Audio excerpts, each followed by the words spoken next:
Православната македонска црква денеска го слави празникот посветен на Свети Великомачени Ѓурги кај народот познат како Свети Ѓурги Зимен.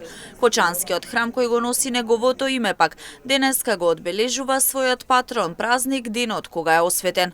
По тој повод голем број верници беа дел од литургијата која што се служеше утринава и си посакаа здравје, мир и многу среќа. Денес го чествува споменот на светиот Алимпи Столпник и на светиот великомаченик Ѓорги, кај народот познат како Ѓорги Зимен. Па по тој повод на овој ден е осветен храмот посветен токму на светиот великомаченик Ѓорги овде во Кочани.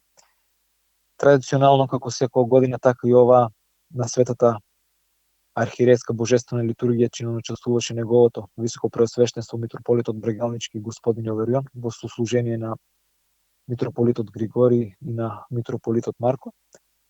Како што можеше да се забележи, имаше голем број на верници кои што дојдоа заедно молитвено учествуваа во соборната молитва и ги упатија своите молитви како до Христос, Богомајката и секако до нашиот патрон и заштитник светиот великомаченик Ѓорги. Свети великомаченик Ѓорги живеел и пострадал за време на безбожниот римски цар, во чие време се вршело прогонство и убивање на христијаните. Свети Ѓорги, син на набожни родители и добар Христов војник, завршил воена школа и бил на служба кај овој цар.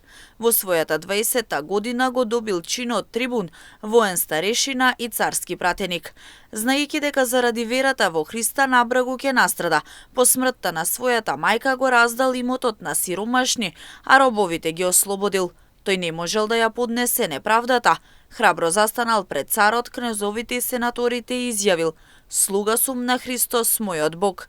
До кога ќе ги гоните и мачите тие невини луѓе и ќе ги принудувате на вашето безумно безбожие? Идолите ваши не се богови. Христос е единствениот Бог." Царот наредил Свети Ѓорги да биде фрлен во затвор и бил изложен на најтешки мачења.